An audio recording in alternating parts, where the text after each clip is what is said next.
Na Prever FM, você começa o dia bem informado. 7h22, de volta com o primeiro jornal, agora recebendo aqui nos estúdios para nossa entrevista, de número 799, o Rui Seabra Ferreira Júnior, que é pesquisador do CEVAP, diretor do CEVAP aqui em Botucatu, e além de falar do CEVAP, também vai falar do lançamento de um livro. Rui, obrigado pela sua presença aqui, seja bem-vindo, bom dia. Eu que agradeço, bom dia a todos, bom dia ouvintes. Bom, vamos começar falando desse livro. Ele até trouxe aqui um exemplar para mostrar pra gente aqui. Se a câmera tá fechada nele, ele não tá aberta ainda. A gente já vai mostrar também. Cientista Empreendedor, transformando pesquisa em impacto. Um livro muito bonito, inclusive. Agora sim, tá nele aí a câmera. Olha lá, se ele quiser mostrar pra gente, segura pra gente o livro aqui, mostrando pra câmera, olha lá. O que é esse livro? Conta pra gente um pouquinho. Bom, esse livro aqui nasce um pouquinho da experiência e da caminhada nossa frente à universidade, né? Porque, queira ou não queira, todo cientista é um empreendedor, talvez um grande empreendedor, porque a gente precisa primeiro ter uma ideia de um projeto, né? Baseado, logicamente, naquilo tudo que a ciência já alcançou até o momento.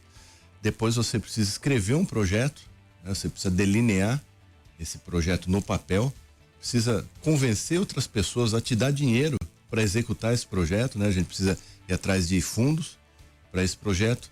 Aprovado esse projeto, você precisa fazer toda a sua gestão financeira, a sua execução. Você muitas vezes gerencia uma equipe grande, né? A gente coordena um Instituto Nacional de Ciência e Tecnologia, um INCT, que tem 110 pesquisadores do Brasil inteiro. Então não é um empreendimento qualquer. Não. Depois você precisa divulgar esses resultados, prestar contas, né? Então, na verdade, o cientista, isso em qualquer parte do mundo é assim, é um grande empreendedor. Bacana. E esse livro foi lançado recentemente, né? Eu acho que ontem a equipe do CEVAP esteve em São Paulo fazendo o lançamento, é isso? Isso, ontem foi o lançamento na Academia de Ciências Farmacêuticas do Brasil. Eu sou acadêmico, tenho uma cadeira, um assento lá, cadeira número 41, que eu tenho bastante orgulho como cientista e como botucatuense, né, de pertencer a essa grande academia brasileira. E fizemos o lançamento ontem, a equipe do CEVAP, já agradeço de antemão, se deslocou toda para São Paulo. Foi um grande sucesso, foi ali no centro, próximo à reitoria da Unesp. E hoje tem o lançamento aqui em Botucatu, né? E hoje eu agradeço a Cris Cury por ter cedido o espaço da Pinacoteca para a gente fazer o lançamento aqui para a comunidade botucatuense. Então já convido a todos das 19h30 até as 21 horas ali na Pinacoteca de Botucatu. Será aberto isso? Será aberto ao público. É legal, porque Botucatu é um celeiro de cientistas, né? É uma grande diferenciação aqui do município é esse. Nós temos a Unesp, nós temos muitos cientistas que podem inclusive se inspirar, né, nessa história, no seu relato, para que a gente consiga fomentar mais a ciência aqui no município, né, Rui? Esse livro, ele, além de um relato, ele é um guia, né, de fases que o cientista precisa galgar para, vamos dizer, colocar a sua pesquisa no mercado. A sociedade tem cobrado muito das universidades, e com razão, qual é o retorno que eu estou trazendo daquilo que é investido, porque nós somos, no fundo, funcionários públicos, né? E a sociedade investe em ciência para melhoria do seu bem-estar, seja em engenharia, em comunicação, em saúde, né? Em alimentação, em qualquer área do conhecimento, a sociedade investe, e sempre foi assim na história da humanidade, né? Os reis investiam em ciências, os reis patrocinavam as expedições pelo mundo, o Brasil foi descoberto assim, né? Para que trouxesse conhecimento de outras nações, trouxesse equipamentos, pedras raras, alimentos, né? Então, o mundo investe em ciência e quer um retorno sobre isso.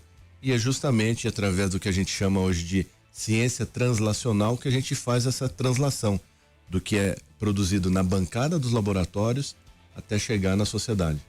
E eu acho que a saúde é uma das áreas mais cobradas nesse sentido, né? Que afeta a vida de todo mundo. E o CEVAP tem vários estudos ali que demonstram isso. Eu acho que aí a cobrança também é maior, né? E eu queria que você contasse um pouquinho a história do CEVAP, é claro, não é dizer desde a criação, mas recentemente, por exemplo, eu estive lá, inclusive, acho que uma ou duas vezes, em que o CEVAP recebeu a visita de ministros. Né? Sim, semana passada o ministro da Saúde estava aí. Nós tivemos uma outra vez também, acho que no lançamento da pedra fundamental da fábrica de medicamentos. Pontes era outro ministro. Então, assim, como é que o CEVAP, né, na sua história, conseguiu se transformar em referência nacional e um feito praticamente inédito, uma instituição dentro de uma outra instituição que consegue trazer até ministros de estados aqui para visitar a instituição. Como é que foi esse trabalho, Rui? É bem curioso, né? O DNA do CEVAP já congrega um pouco isso, né? Fundado lá em 1993 pelo professor Benedito Barra Vieira e vários colaboradores, né? Da Faculdade Veterinária, do IB daqui de Botucatu, da própria Faculdade de Medicina. Então esse pessoal monta dentro da universidade uma estrutura um pouco diferente, que são os que a gente chama de centros complementares, né? Institutos complementares que complementam aquilo que as unidades universitárias não dão conta de fazer, né? Apesar dos docentes terem os seus laboratórios de pesquisa, terem alunos de pós-graduação, essa pluralidade, essa multidisciplinaridade às vezes não acontece, né? Dentro de uma faculdade de medicina ou dentro de uma faculdade de veterinária. E no CEVAP é um centro multiprofissional. Então a gente congrega profissionais de todas as áreas do conhecimento para justamente fazer a ciência avançar. Eu dou um exemplo, nosso programa de pós-graduação é em pesquisa clínica. É um programa chamado profissional, nós temos doutorado e mestrado, e é o único programa do Brasil profissional que tem bolsa da CAPES. Os outros todos são programas chamados acadêmicos. Então hoje a gente conseguiu isso como? Fazendo um convite à presidente da CAPES à época. Ela veio a Botucatu, conheceu toda a estrutura, conheceu os nossos projetos e falou: olha, aqui eu preciso investir em algo diferente. Então ela investiu, a gente conseguiu trazer junto os outros 3 únicos programas de pesquisa clínica do Brasil, e hoje nós temos bolsa de estudo para esses programas. Da mesma forma, o ministro Pontes, quando era ministro, agora é senador, teve aqui em Botucatu, eu estive com ele semana passada no lançamento, essa semana, no lançamento de uma frente parlamentar, e ele contou uma história muito curiosa lá que eu realmente não me lembrava. Ele falou que esteve lá no CEVAP para conhecer e ele contou isso em público na plenária. A gente colocou ele dentro de uma salinha, foi passando por um corredor e entrou numa salinha. Ele achou meio estranho porque tinha um cheirinho meio diferente aquela salinha. A hora que olhou, tinha um monte de caixa plástica. Aí ele falou assim: não, de repente o Rui pega uma caixa dessa, põe no meu pé, abre e põe uma cascavel ali solta. Ele falou: nesse momento eu assinava qualquer papel. Então entendi como é que foi o avanço. Aí, bacana, né? Mas é um trabalho legal que vem sendo desenvolvido, né? E o que representa essas bolsas que você fala, né? Porque diferentemente de outras situações, né? No meu ponto de vista, acho que você consegue segurar aqui bons profissionais também. Quando você tem uma contrapartida, acho que os bons profissionais acabam ficando. De que forma isso faz a ferramenta do CEVAP funcionar melhor? Bolsa hoje significa oportunidade, né? Porque ao contrário de escolas americanas ou europeias, na quais os alunos têm a oportunidade de trabalhar dentro da universidade para custear os seus estudos, no Brasil isso ainda não é muito bem regulamentado. Então nós temos bolsas de estudos que acabam ajudando esses alunos, e eles logicamente acabam atuando em projetos junto com os professores, sejam de projetos de extensão universitária, de ensino ou de pesquisa, que é o nosso foco lá no CEVAP, além da parte do museu, que nós temos várias bolsas também. Então, criar esse ecossistema onde você evita a fuga de cérebros é bastante importante no Brasil, né? A gente está preocupado com isso porque nós temos uma dependência tecnológica enorme. Formamos cerca de 200 mil mestres e doutores por ano, e as melhores cabeças estão indo trabalhar fora, né? Um projeto que a gente desenvolveu agora, que a população conhece aí, indo para o Rio Bonito, é uma fábrica, um prédio gigante que tem ali na estrada, que dá para ver da estrada passando para Vitoriana, que vai ser a primeira fábrica piloto de biomedicamentos da América Latina. Porque quando você explicando muito rapidamente, quando você vai fazer um estudo clínico, alguém precisa produzir o medicamento experimental que vai ser testado no paciente. E esse medicamento precisa ser produzido todo dentro de boas práticas de fabricação, né? Em área estéril, com todo o protocolo validado pela Anvisa. E a gente não tem essas fábricas piloto aqui no Brasil. Um exemplo simples também que eu dou, imagine que a sua avó tem uma receita de biscoito fantástica, né? Você prova, a família adora, ela sempre faz, aí você entusiasma ela, fala, vó, vamos fazer um pouco mais, vamos vender aqui para a vizinhança.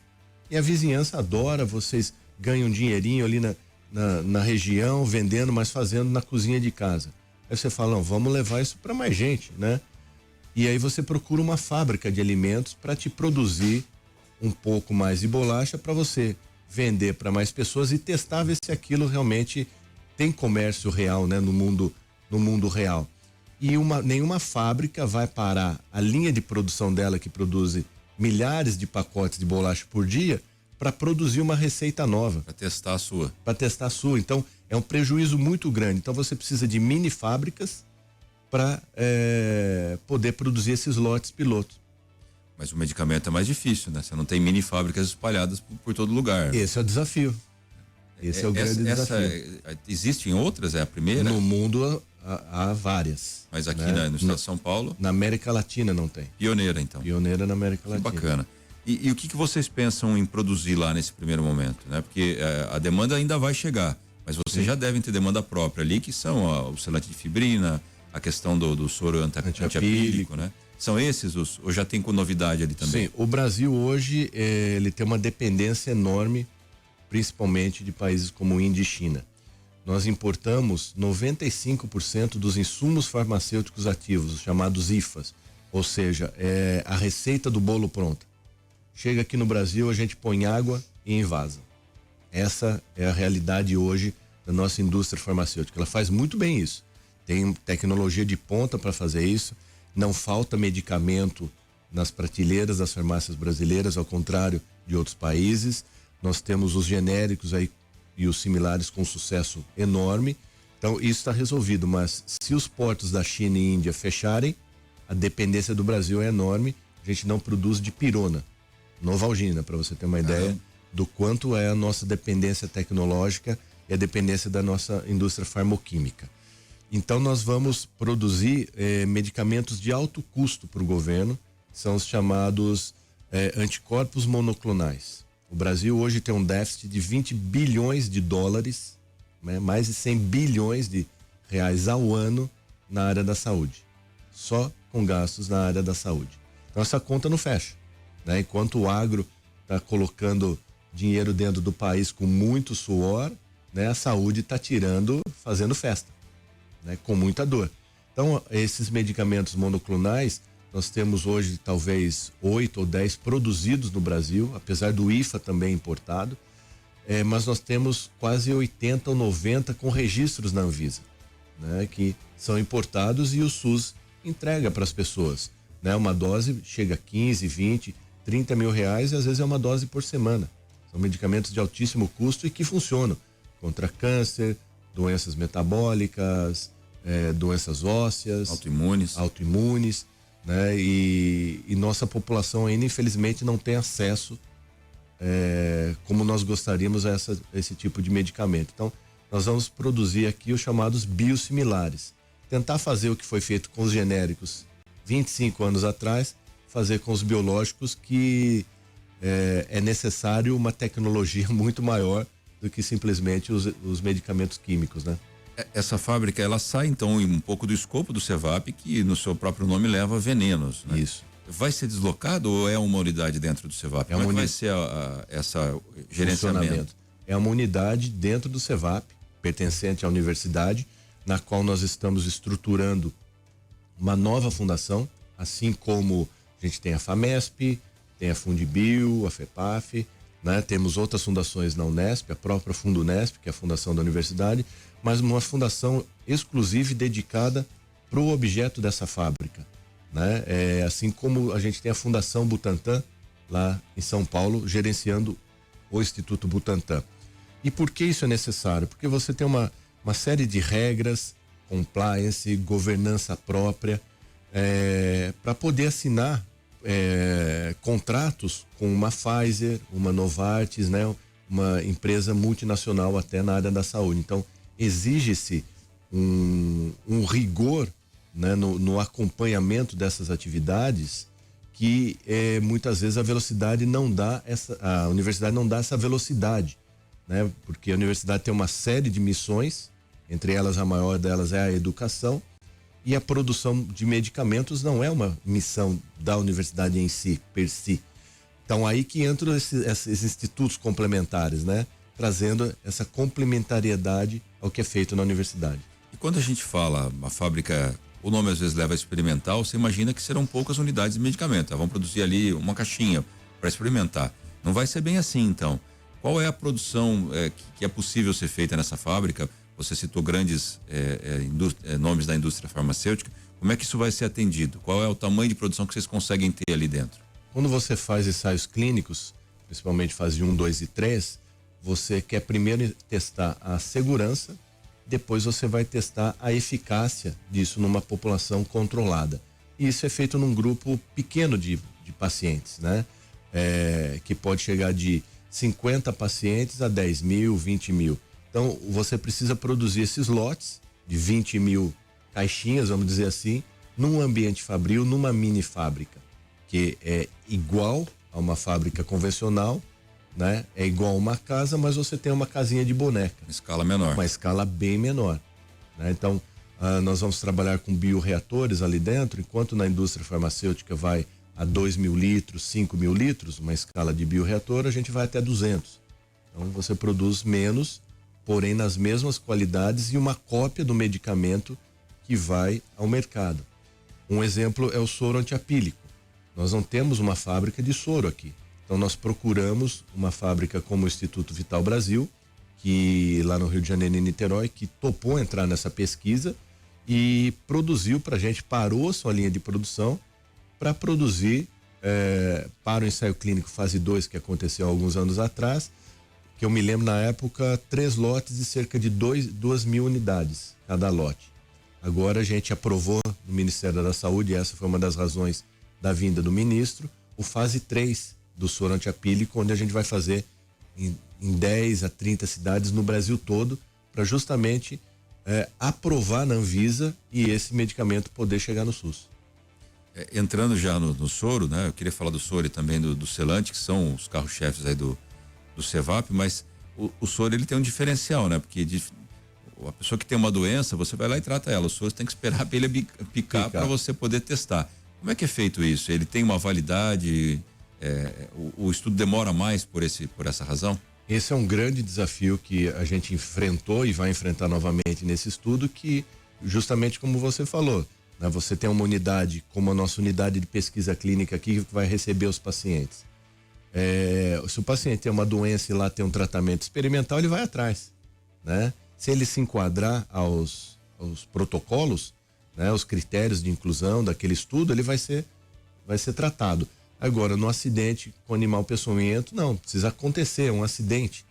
Então a gente vai colocar essas unidades de pesquisa em cidades chave no Brasil, aonde tenham um maior número de ocorrência desses acidentes, bem como o outro desafio é que essas unidades precisam estar preparadas com médicos, enfermeiros, farmacêuticos e uma estrutura física preparada para poder receber um paciente como esse. Então, é um desafio grande também para o nosso grupo. Muito bem, são 7h41, a gente vai para um intervalo bem rápido e já volta conversando com o Rui, falando sobre o Cevap aqui em Botucatu. 7h45, de volta com o Primeiro Jornal, hoje recebendo o Rui Seabra Ferreira Júnior, do Cevap, falando um pouquinho sobre a instituição.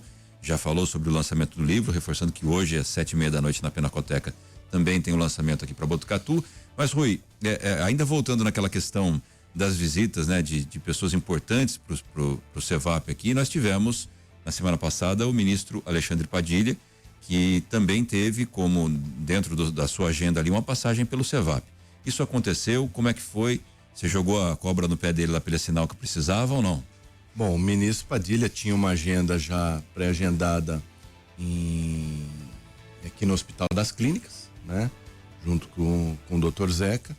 E nós já havíamos feito esse convite para ele inúmeras vezes e ficamos muito felizes que o pessoal da agenda dele ligou e falou: olha, após a visita de manhã no Hospital das Clínicas, o ministro vai ao CEVAP para conhecer a fábrica, né? Conhecer os laboratórios onde foi desenvolvido o selante, o soro, porque é recurso do Ministério que está financiando os ensaios clínicos. E aí a gente realmente preparou uma recepção, colocou as cobras ali de plantão já para receber o ministro, né? Era uma visita rápida que acabou se estendendo por quase 3 horas dele visitando todas as instalações do CEVAP ali e conhecendo realmente os projetos. Durante a entrevista coletiva ele citou, inclusive, falou dos produtos, né? Ele já tinha ciência dos produtos. Isso acaba tornando uma referência, Botucatu, né? Como que você avalia mais um ministro e essa referência de saúde que Botucatu vem se tornando? A gente está, na verdade, ajudando a construir um grande ecossistema. Isso funciona muito bem em outros ecossistemas como esse no exterior, na qual você tem surgimento de startups, de pequenas empresas, né, para resolver problemas urgentes e inovadores, e na qual a solução, de repente, daquela startup está do outro lado da rua. Dá um exemplo que todo mundo conhece, que é o Vale do Silício, né? Todo mundo reunido num lugar estratégico onde você encontra ótimas cabeças e soluções para o seu problema ali. E a gente está conseguindo construir esse ecossistema aqui com a ajuda de muitos, de todos os núcleos de inovação que tem nas faculdades aqui em Botucatu, com a FATEC, com a liderança do Parque Tecnológico, né? Que é voltado principalmente para biotecnologia. Você faz parte, inclusive, da... Sim, eu sou atual diretor científico lá do parque. O Daniel é nosso líder lá, o diretor executivo. Tem o professor Ricardo também, que é o nosso diretor financeiro. Um abraço pro pessoal do parque aí já, que congrega essa grande rede, né? Trazendo o Sebrae, trazendo o Senai, né? O Sistema S todo, agregando empresários, e aí você começa até mostrar oportunidades para os novos estudantes. Olha, você não precisa ser cientista para atuar dentro de um laboratório da universidade. Esse é o caminho natural, né? Você tem que ir para uma empresa fazer a diferença ali. E uma coisa que a gente está trabalhando bem forte agora, junto inclusive a essa frente parlamentar criada pelo ministro Pontes, lá em Brasília, é para justamente desmistificar um pouco a possibilidade que o empresário tem de usar os laboratórios da universidade, né? Porque, por um lado, a gente acha que o empresário acha que os laboratórios da universidade são coisas de outro mundo, ele não vai conseguir fazer as coisas muitas vezes mais simples que ele precisa ali, e pelo lado da universidade, muitas vezes nós temos professores que acham que o empresário vai lá para explorar a universidade, quer ganhar dinheiro em cima daquilo, mas ao mesmo tempo o nosso salário, né, o salário dos professores, principalmente das universidades estaduais paulistas, USP, Unesp e Unicamp, vem do ICMS do estado, e o ICMS vem de nota fiscal. Então, se a gente estiver fomentando nota fiscal, se a gente conseguir transformar a nossa pesquisa em nota fiscal, isso se torna um círculo virtuoso, né? Sem dúvida. Esse é o objetivo hoje do nosso grupo. Bacana. E falando especificamente agora dos produtos do CEVAP, que inclusive foram citados pelo ministro, né? Você já falou um pouquinho do soro antiapílico, o selante de fibrina também, que é outra revolução, principalmente para quem tem aquelas feridas incuráveis, né? Como é que estão esses processos? Quais são os próximos passos agora? Se você até quiser começar a falar do soro antiapílico, fase 3, o que isso vai mudar agora? Qual que é o próximo passo depois? Bom, a gente conseguiu um bom avanço nessas pesquisas que ficaram, de certa maneira, represadas devido à pandemia. Então, nós finalizamos o chamado fase 2, que é ainda um estudo de segurança, e na qual você está ajustando uma dose, né? Você não sabe ainda qual dose dá daquele medicamento novo, então você faz um estudo para avaliar isso em um número menor de pacientes. A gente conseguiu finalizar isso em 2018, publicou os resultados em 2020, 2021. A fase 2 foi antes da pandemia, então? Foi antes da pandemia.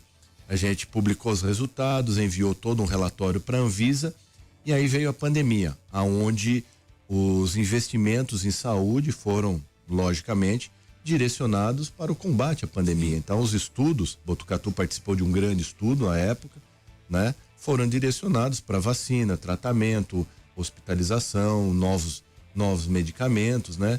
E esses projetos ficaram em um segundo plano nesse período, com razão, né? A prioridade do mundo era aquela. E com o final da pandemia agora, o Ministério da Saúde começa a abrir novamente perspectiva para outros projetos. E aí a gente teve a felicidade de aprovar o fase 3 do soro e repetir o fase 2 do selante de fibrina, né, para o tratamento das úlceras de perna, aquelas úlceras que realmente têm dificuldade de cicatrizar. Só que agora uma novidade com o produto liofilizado, ou seja, ele é em pó, ele não é mais congelado. Ele estando em pó, você aumenta o tempo de prateleira dele, ele dura mais, e ele pode ser comercializado na prateleira das farmácias, né? Porque pode ser mantido a temperatura ambiente. Então, só que aí por um critério da Anvisa, você tem que repetir os estudos. Então a gente conseguiu cerca de 8 milhões de reais para repetir esse estudo. Vamos começar no início do ano, possivelmente, né? Liderado pela dermatologista lá da Faculdade de Medicina, a professora Luciana Abad. Né? Vai ser novamente aqui em Botucatu. Novamente aqui em Botucatu. Na UPCLIN ou não? Na UPCLIN. Isso, a gente vai fazer uma grande divulgação, né? Espero contar com a ajuda de vocês, claro, aqui para divulgar esse estudo quando for lançado. E vamos agora para a fase 3 do soro antiapílico, que é a última fase para obter o registro de um medicamento, onde você testa num número maior de pessoas, num número maior de locais espalhados pelo Brasil, para que você tenha o que a gente chama de um número de pacientes estatisticamente significante. Ou seja, você consegue provar de maneira matemática que aquele seu medicamento é eficaz. Então nós precisamos desse número maior agora. Foi um projeto em torno de 20 milhões de reais, aprovado pelo Ministério da Saúde, com a ajuda inclusive do nosso deputado federal aqui, João Cury, né, colega meu de infância, que eu agradeço, esteve com a gente lá no Ministério da Saúde, mostrando a importância desse medicamento, não só para o Brasil, como para o mundo, porque não tem outro similar para tratar acidentes por abelhas no mundo, né? O Brasil vai poder, inclusive, exportar esse medicamento.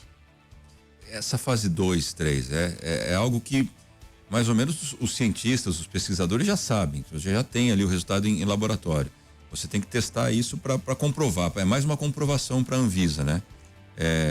Muda alguma coisa? Como é que está no ponto de vista da pesquisa? Vem trazendo os resultados que já foram apresentados em laboratório?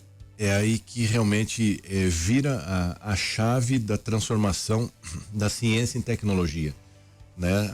A gente tem nossos laboratórios preparados para fazer estudos de fronteira, né? Hoje, não só a Unesp, USP, Unicamp e vários outros centros no Brasil, a gente faz realmente estudos de fronteira, tanto que o Brasil hoje é o 13º maior produtor de ciência no mundo, né? Nós fazemos isso muito bem, né? Produzimos pesquisadores de ponta em todas as áreas do conhecimento, mas a gente ainda é ruim, é deficiente nessa translação para a transformação da ciência em tecnologia. A prática, na verdade. Aí a tecnologia você agrega valor, né? E para trabalhar nessa fase, você tem que seguir normas regulatórias, né? Sejam veterinárias, na área de alimentos ou medicamentos veterinários, que é regulada pelo MAPA, ou humana, no caso da Anvisa. E aí você tem regras que a Anvisa segue, como é feito no mundo inteiro, como no FDA, nos Estados Unidos, na agência europeia, japonesa, não importa, você tem regras muito bem estabelecidas para segurança. Imagina você testar um medicamento sem qualquer segurança e matar uma pessoa, né? Matar um rebanho animal, cachorro, né? Testando um medicamento novo, não importa, são vidas. Então você tem protocolos muito bem estabelecidos. E aí esses estudos são diferentes daqueles que a gente faz na universidade. Do ponto de vista técnico, são estudos bem mais simples, mas eles precisam ser validados, ou seja, eu preciso fazer esse estudo num laboratório onde o narrador aqui é habilitado e tem curso, tem certificação para fazer isso. O microfone, ele é validado a cada 6 meses pelo Inmetro para sair o volume de som específico naquele range para qual ele é construído, né? O ambiente todo é controlado, o ar-condicionado validado, né? A empresa acreditada na Anvisa, e isso começa a ficar caro, né? Então, é isso que o Brasil hoje está começando a fazer, né? Para algumas áreas, porque a gente teve, ao longo dos 50 anos, dos últimos 50 anos aí, a criação de algumas estruturas fortes no Brasil, né? A gente criou a Embrapa, a gente criou a Embratel, a gente criou a Embraer e a gente não criou a Embrasaúde. Verdade. Né? O Brasil optou por investir na assistência, que é o SUS. Então hoje nós temos o maior sistema de saúde única do mundo. Único. Como o próprio nome deles, não tem outro igual. Mas aí voltando nas importações de medicamentos que você Exatamente, porque a gente não tem você vê a Embrapa fez a diferença no Brasil, porque é na Embrapa que é testado e desenvolvido a semente de soja, a semente de milho, que o produtor lá na ponta vai usar, né? Os novos tratores, as novas tecnologias de insumos, de nutrientes para o solo, de defensivos agrícolas. E na saúde a gente não tem isso, né? No desenvolvimento de novos medicamentos. E agora passa a ter, né? Passa a ter com Botucatu como referência, com a fábrica de medicamentos. Então, Rui, quero agradecer mais uma vez sua presença aqui, parabenizar você pelo livro, hoje às 7:30 da noite. Cientista empreendedor transformando pesquisa em impacto. Vai ser lançado na Pinacoteca aqui em Botucatu. E agradecer você pela sua entrevista e pelo trabalho que você também desenvolve, né? Trazendo essa referência para Botucatu. Às vezes fica quietinho, não aparece muito ali, mas faz com que Botucatu seja visto pelas autoridades, pelo governo federal, pelo governo estadual. Então, muito obrigado e parabéns pelo seu trabalho. Eu que agradeço, quero agradecer toda a equipe do CEVAP também, que tem se desdobrado. 2025 foi um ano bastante produtivo, mas também corrido, né? Então o nosso pessoal realmente, lá somos poucos, mas somos fortes. O pessoal se desdobra, teve ontem em São Paulo, montando toda uma estrutura lá para o lançamento do livro. Hoje outro grupo já pega aqui para montar na Pinacoteca essa estrutura, um coquetel lá para receber os visitantes. Então agradeço, a gente não faz nada sozinho nesse mundo, né? Para tocar a rádio aqui, cada um tem a sua função. Então agradeço a Deus pela oportunidade, agradeço a cidade de Botucatu por ter me dado essa oportunidade, né? Sou botucatuense de nascimento, minha família é daqui, estudei a vida toda aqui, me formei na faculdade aqui e hoje tenho a felicidade de trabalhar e me manter na cidade. Que bom. Você ouviu Primeiro Jornal Previr FM.